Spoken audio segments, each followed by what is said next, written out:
102,6 FM Sotsresi, suara satu kata pendua pasti selalu di hati. Mengudara dari studio 1 lantai 2 Gedung 1 FM di Jalan AMD Lama Payabungan. Padi Madinah pagi, sahabat 1 FM kembali bersama kita di sini di program Dialog Interaktif Ramadan Bersyukur Ramadan Berbenah. Di program Ramadan Berbenah, sahabat 1 FM selama 2 jam bersama Feby di sini, tapi 1 jam kita akan berdialog interaktif bersama narasumber yang sudah sengaja kita undang. Dan untuk hari ini kita bersama organisasi Muhammadiyah, sahabat 1 FM. Dan di studio kita juga sudah hadir Bapak Ustadz Endi Hasan ya. Baik sahabat 1 FM semuanya, di hari ini ya kita bakalan membahas mengenai tasbih kehidupan ya Ustadz ya. Iya betul.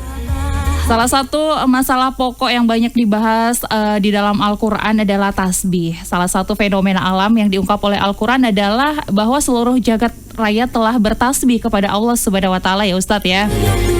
Dan sahabat 1 FM, sejak diciptakannya Al-Quran sampai hari akhir nanti ya, sejak diciptakannya alam semesta sampai akhir nanti maksudnya ya.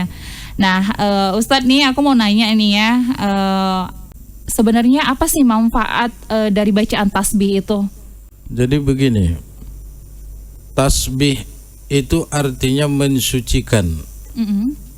Kita menyucikan Allah bukan berarti Allah itu kotor. Tapi banyak yang harus kita bersihkan, baik itu hati maupun pikiran. Terlebih-lebih badan kita ini kan penuh dengan dosa dan maksiat. Maka manfaat tasbih dalam kehidupan kita ini cukup banyak. Maka Quran itu, surah dalam Quran dibuka dengan berbagai variasi.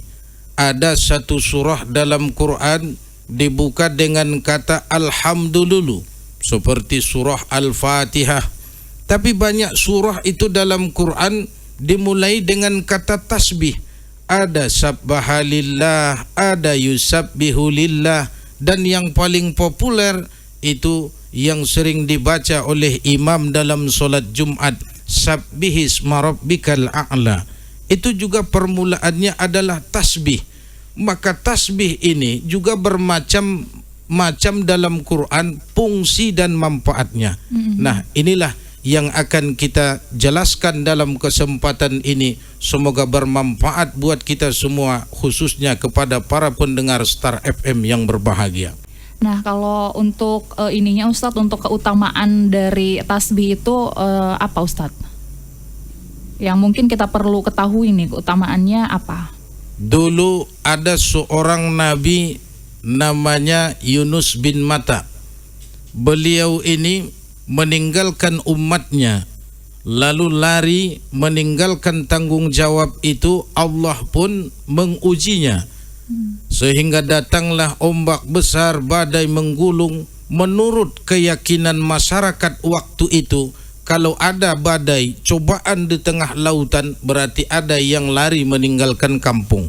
Maka tertuduhlah Nabi Allah Yunus, maka dia pun jatuh ke dalam laut. Lalu disambut oleh ikan besar. Kata Allah Subhanahu wa Ta'ala dalam Quran, kalau bukan karena tasbih yang dibaca oleh Yunus itu, dia akan terkubur sampai hari berbangkit di dalam perut ikan. Dari situ Allah mengajarkan kita yang dibaca oleh Nabi Allah Yunus, La ilaha illa anta subhanaka inni kuntu minaz zalimin. Maka oleh para ulama memahami bahwa tasbih ini juga bisa menerangi kita di waktu kita dalam kegelapan. Pikiran kita sudah sulit, tidak tahu apalagi jalan keluar, masalah kita mungkin rumit sehingga sulit mencari solusi. Maka dengan memperbanyak tasbih seperti yang dibaca oleh Nabi Yunus, mampu menerangi kegelapan. Ini yang disebut dengan tasbih dalam kegelapan. Seperti tasbih Nabi Yunus alaihissalam. Itu yang pertama. Dan tasbih yang harus kita amalkan setiap hari itu tasbih apa aja nih Ustadznya? Dalam kitab hadis seperti yang disampaikan oleh Abdullah bin Abbas, suatu saat Rasulullah sallallahu alaihi wasallam dikunjungi oleh malaikat Jibril. Kemudian Jibril ini cerita, dalam kitab Tanbihul Ghafilin diceritakan bahwa Jibril bercerita kepada Rasulullah, ya Muhammad, Biar kau tahu Muhammad, ketika Allah pertama kali menciptakan aras, maka malaikat ditunjuk untuk memikul aras ini. Namanya hamalatul ars. Malaikat memundak aras ini cukup berat. Saking beratnya aras Allah, mereka kesusahan, kepayahan. Allah pun berfirman, wahai malaikatku, kalau kamu ingin ringan arasku ini, bacalah subhanallah. Maka sejak saat itu malaikat membaca subhanallah, subhanallah, subhanallah. Sampai kapan? Sampai Allah subhanahu wa ta'ala menciptakan Adam alaihi salam. Jadi tasbih pertama yang diucapkan oleh makhluk adalah subhanallah, dan yang membaca itu adalah malaikat yang memikul aras. Jadi ini yang disebut dengan tasbih. Persoalan atau tasbih ini bisa meringankan berbagai macam beratnya persoalan kehidupan. Aras Allah yang berat itu bisa menjadi ringan karena membaca subhanallah.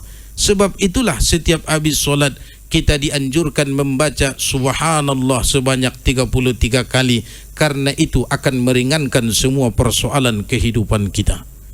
Demikian. Nah, sahabat Sat FM, sepertinya menarik sekali ya pembahasan kita di kali ini. Sahabat Sat FM, kita akan kembali sesaat lagi karena masih banyak lagi pertanyaan yang bakalan kita tanyakan ke Ustadz kita di hari ini. Tetap bersama kita di 102,6 FM. Ramadan bersama Stat FM menjelang berbuka puasa. Saat Anda menikmati senja Ramadan, simak dan ikuti sajian mimbar Ramadan pukul 6 sore sampai menjelang berbuka. Dipersembahkan oleh es kristal, es batu modern, higienis, praktis, dan ekonomis. 102,6 FM Sat Sedesi, suara satu kata penuh makna pasti selalu di hati. Sahabat Sat FM, masih bersama kami di program Dialog Interaktif Madinah Berbenah, dan kita masih bersama Ustadz Endi Hasan di sini. Ustadz, tadi kita membahas mengenai tasbih kehidupan ya. Nah, kalau hakikat tasbih dalam Al-Quran itu seperti apa, Ustadz? Saudara-saudara kaum muslimin, para pendengar radio Star FM yang dirahmati Allah, tasbih itu fungsinya adalah menyucikan Allah atau menyebutkan kata subhanallah karena ada sesuatu tidak sesuai dengan yang kita harapkan. Jadi dalam zikir begini, ada kata alhamdulillah, ada kata masya Allah, ada subhanallah. Alhamdulillah kapan kita ucapkan? Misalnya nih, PB diminta uang 10.000, dikasih 10.000, alhamdulillah sesuai dengan yang diharapkan. Tapi ada suatu saat kita mendapat rezeki berlebih. Misalnya PB minta 10.000, dikasih 15.000, lebih dari yang diharapkan, baca masya Allah. Tapi kalau subhanallah jauh dari target, kita butuh 10.000, ternyata Allah kasih cuma 5.000 atau kadang tak dikasih sama sekali, itulah makna subhanallah. Jadi alhamdulillah itu sesuai harapan, masya Allah itu lebih dari yang kita harapkan, subhanallah itu kadang-kadang tidak sesuai dengan yang kita harapkan. Banyak alam ini Allah gambarkan tentang kehidupan kita. Kadang menurut hati kita itu mendukung, kadang tidak. Maka yang ketika kita tidak sepakat dengan apa yang ada diciptakan Allah, maka kita baca subhanallah. Kan ada itu hewan biasanya berkaki 4, tiba-tiba Allah buat 3. Ada yang Allah buat kepalanya 2, maka kita membaca Rabbana ma khalaqta hadza batilan subhanaka faqina azabannar dalam Quran. Bahwa kita harus bertasbih kepada Allah, tidak boleh mengumpat apalagi mencela, karena itu adalah bahagian dari keajaiban yang Allah ciptakan dalam kehidupan ini. Jadi itu makna hakikat menurut Quran, subhanallah itu diucapkan karena ada sesuatu yang tidak sesuai dengan harapan, pikiran atau dalam hati kita. Kalau kita misalnya salah-salah sebut, Ustadz, menempatkan tasbih ini gitu. Misal begini, dia mengucapkan subhanallah untuk sesuatu yang berlebih. Misal tadi kan diminta 10.000, dikasih 15.000, justru ia baca subhanallah. Berarti itu minta dibalikkan agar dikurangi dari 10.000 kan? Maka Islam itu mengajarkan indah untuk mengucapkan alhamdulillah itu sesuai yang kita harapkan. Bapaknya alim, ibunya alim, anaknya soleh, alhamdulillah. Tapi giliran misalnya bapaknya itu bukan orang berpendidikan, ibunya bukan tamat sekolah perguruan tinggi, tapi tiba-tiba anaknya jadi dosen, jadi guru besar, itu Masya Allah. Tapi ada di lain sisi, misalnya dia nabi, istrinya juga adalah wanita soleha, tiba-tiba anaknya ini engkar. Maka inilah yang Allah gambarkan dalam banyak kisah. Nuh, nabi dan rasul, tapi anaknya, satu dari anaknya namanya Kan'an, tidak mengikuti jejak ayahnya. Itu makna subhanallah. Nabi Allah Ibrahim, dia nabi dan rasul, tapi ayahnya tak beriman. Itu makna subhanallah, tidak sesuai dengan yang kita harapkan. Maka sekali lagi, jangan salah menempatkan zikir ini. Sesuai dengan yang kita harapkan, itu baca alhamdulillah. Lalu untuk persoalan yang kita terima lebih dari yang kita harapkan, baca Masya Allah. Tidak sesuai dengan harapan kita, bacalah subhanallah. Itulah banyak kata tasbih di Allah gambarkan dalam Al-Quran. Kenapa beberapa surah itu dimulai dengan kata tasbih? Karena persoalannya di situ akan menceritakan persoalan yang di luar nalar manusia. Jadi kita nggak boleh salah-salah sebut ya Ustadz ya. Dan kita harus memahami dong ya apa arti-arti dari kata-kata tasbih tersebut ya, biar bisa kita mengucapkannya gitu ya. Nah sahabat Stat FM, kalau untuk konsep tasbih dalam perspektif Islam itu seperti apa Ustadz? Jadi Bapak Ibu sekalian, saudara-saudara kaum muslimin, para pendengar Star FM yang berbahagia, Quran dan juga hadis menggambarkan begini. Dalam setiap kehidupan kita ini kan sudah ditentukan oleh Allah Subhanahu wa ta'ala. Bahkan yang ada di langit maupun di bumi ini kan semuanya bertasbih.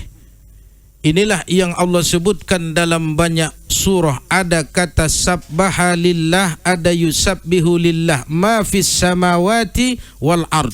Apa yang ada di langit dan di bumi. Maka dalam kehidupan kita, tasbih ini harus kita perbanyak Bapak Ibu sekalian.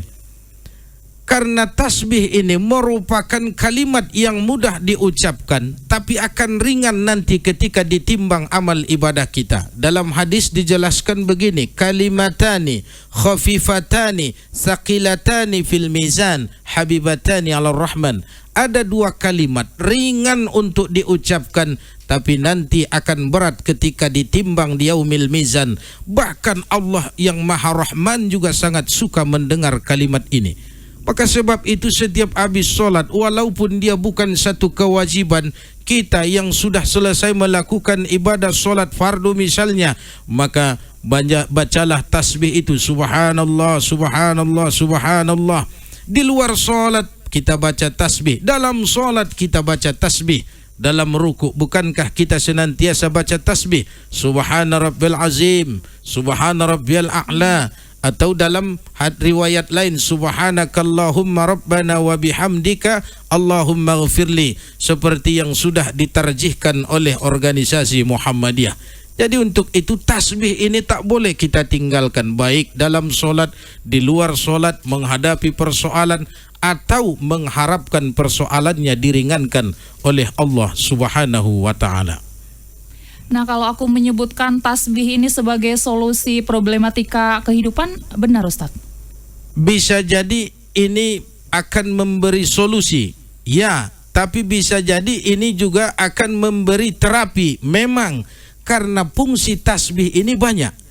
Maka dalam Quran yang seperti kita sampaikan tadi, ada namanya tasbih kegelapan yang dibaca oleh Yunus dalam perut ikan besar itu.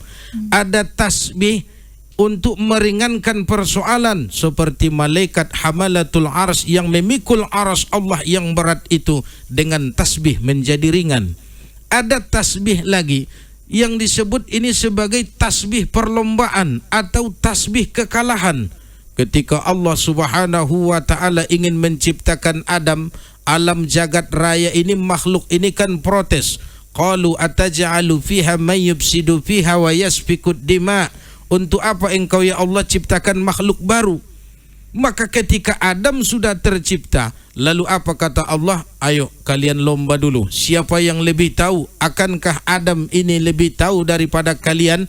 Ternyata semua makhluk saat itu kalah, dimenangkanlah oleh Adam alaihissalam. Lalu Allah perintahkan agar semua makhluk saat itu bersujud kepada Adam. Cuma satu yang tak mau terima kekalahan. Semua makhluk, malaikat, bangsa jin dan makhluk lain saat itu bersujud kepada Adam alaihissalam seraya mereka membacakan subhanaka la ilma lana illa ma 'allamtana innaka antal alimul hakim. Jadi buat bapak-bapak, ibu-ibu, saudara-saudari menghadapi pesta demokrasi 2024 ini kan banyak calon-calon nih kan. Banyak calon kepala desa bakalan bangkrut. Udah banyak duit habis ternyata enggak menang, enggak dipilih. Maka jangan larut dalam kesedihan itu. Bacakanlah tasbih ini. La ilaha illa anta subhanaka inni kuntu minaz zalimin. Agar kegelapan hati itu jadi terang. Atau seperti tasbihnya para malaikat tadi untuk menerima kekalahan yang Allah sebutkan dalam Quran, subhanaka la ilma lana illa ma 'allamtana innaka antal alimul hakim. Agar jangan sampai calon-calon legislatif, calon-calon kepala daerah atau calon kepala desa yang enggak terpilih, jangan sampai akalnya jadi lari, IQ-nya bermasalah atau depresi, pada akhirnya jadi persoalan di tengah-tengah masyarakat. Jadi fungsi tasbih ini banyak, termasuk memberikan solusi, bisa jadi terapi dan bisa untuk hal-hal lain. Jadi kalau kita ingin mendekatkan diri kepada Allah dengan bertasbih juga bisa ya Ustadz ya. Suatu saat para sahabat mengadu kepada baginda Nabi, ya Rasulullah, saudara-saudara kami kan yang dilapangkan rezekinya banyak nih melakukan ibadah. Mereka haji, kami tidak karena mereka punya uang. Mereka berimpak bersedekah, kami tidak karena kami tak punya uang, kami miskin. Kami solat, mereka solat. Kami puasa, mereka puasa. Lalu apa kata Rasulullah? Salah satu di dalam hadis itu disebutkan bahwa subhanallah adalah sedekah. Jadi Bapak Ibu sekalian, para pendengar Star FM yang dirahmati Allah, kalau kita punya uang, baguslah kita berimpak, bersedekah, berzakat, berbagi kepada sesama, terlebih di bulan Ramadan yang mulia ini. Tapi ketika nafkah kita saja kurang, kita sudah berusaha mencari makan, mencari rezeki setiap hari, ternyata kurang. Tetap Allah berikan tapi masih kurang, maka perbanyaklah tasbih, memperbanyak subhanallah, subhanallah. Karena subhanallah itu ketika dibaca sama halnya dengan sedekah dalam kehidupan sehari-hari. Artinya kalau kita bertasbih, hidup kita akan lebih berkah ya Ustadz ya. Ya pastinya, karena keberkahan tasbih ini luar biasa. Dengan mengagungkan Allah, memperbanyak membaca subhanallah, disitulah Allah yang sangat suka. Seperti yang disebutkan oleh Rasulullah tadi, dua kalimat ini memang kalimat yang sangat makbul atau sangat disukai oleh Allah, subhanallah dan alhamdulillah. Jadi setiap hari mau duduk, mau makan, kita baca subhanallah juga bagus, karena ini sangat banyak manfaatnya dalam keseharian kita. Baik Ustadz, kita iklan dulu untuk sementara. Dan sahabat Star FM, kita akan kembali setelah jeda iklan berikut ini, tetap di 102,6 FM. Ayo mari kita bangun Madinah dengan pajak dan retribusi daerah.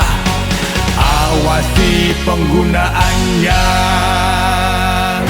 Pesan ini disampaikan oleh Badan Pendapatan Daerah Kabupaten Mandailing Natal. 102,6 FM, Saceresi Suara, satu kata penuh makna pasti selalu di hati. Baik sahabat Sat FM, kita masuk di bagian akhir ya. Kita akan mendengarkan kesimpulan dari tema kita untuk hari ini, yaitu tasbih kehidupan. Silakan Ustaz. Bapak Ibu sekalian, saudara-saudara kaum muslimin, para pendengar Star FM dimanapun berada, Allah subhanahu wa ta'ala menurunkan Quran surah An-Nasr.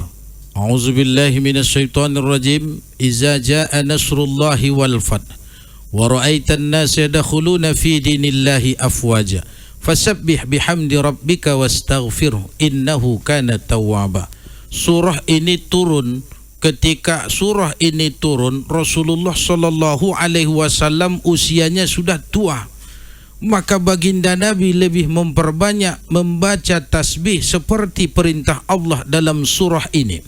Habis solat Rasulullah baca tasbih, mau berdiri baca tasbih, mau duduk berjalan pun sudah terasa sulit karena di usia tua Nabi dia sudah mudah capek, untuk berbaring saja sulit. Maka Aisyah radhiyallahu anha menyebutkan baginda Nabi memperbanyak tasbih yang disebutkan dalam hadis subhanallah wa bihamdi astaghfirullah wa atubu ilaih. Mau berdiri baca subhanallah wa bihamdi astaghfirullah wa atubu ilaih. Berjalan sebentar Rasulullah sudah terasa capek, maka baginda Nabi pun baca subhanallah wa bihamdi astaghfirullah wa atubu ilaih. Yang namanya orang tua kan begitu, mau duduk payah, mau berdiri pun sudah susah, berjalan mudah letih, lama berjalan pun sudah ngos-ngosan, napas enggak stabil lagi. Itulah kondisi manusia kalau sudah tua. Nah, kalau sudah tua Bapak Ibu sekalian, saudara-saudara kaum muslimin, perbanyaklah baca tasbih ini. Seperti yang dibaca oleh Rasulullah subhanallah wa bihamdi astaghfirullah wa atubu ilaih. Nah, buat kita orang Mandailing ini kan tasbihnya beda. Ada yang tasbih, maksudnya tasbih kakek-kakek, nenek-nenek di kampung kita kan macam-macam. Ada yang bilang Allah, olele, olala kan. Mau duduk Allah, mau berdiri olele. Jadi ini bukan tasbih, ini enggak bagus kita biasakan. Maka untuk itu para pemirsa sekalian, perbanyaklah tasbih terlebih-lebih untuk orang tua. Sebab itu ini disebut dengan tasbih lansia, tasbih orang yang sudah lanjut usia. Rasulullah berumur 60 tahun ke atas. 3 tahun baginda Nabi menjelang akhir hayatnya, Rasulullah itu hidup sudah susah. Artinya kesehatannya sudah menurun, fisiknya enggak sekuat dulu. Maka Rasulullah lebih banyak membaca tasbih ini, subhanallah wa bihamdi astaghfirullah wa atubu ilaih. Maha suci Allah, dengan memujinya aku memohon ampun dengannya dan juga kembali atau bertaubat kepadanya.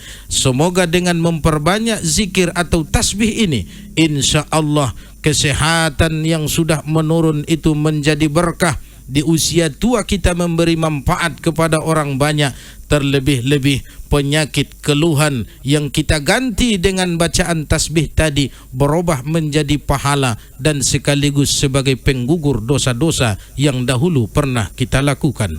Baik sahabat Start FM, karena sudah 1 jam berlalu ya di program Dialog Interaktif kita untuk hari ini di Ramadan Bersyukur Ramadan Berbenah, sahabat Start FM, mengenai tema kita tasbih kehidupan. Karena itu sahabat Start FM, mari kita biasakan dan budayakan untuk selalu memuji Allah, mensucikan Allah, beristighfar, berdoa padanya agar kehidupan kita selalu dalam perlindungan, aman, nyaman, dan dalam ridho dan magfirahnya. Terima kasih Ustadz udah hadir di hari ini, memberikan tausiahnya, memberikan penerangan untuk kita semuanya. Semoga hati, rasa, pikiran, ucap, dan amal kita diiringkan dan dimudahkan selalu untuk beribadah dan bertasbih padanya. Amin, amin, amin. Sahabat Start FM, selepas ini masih bersama Feby tetap di 102,6 FM.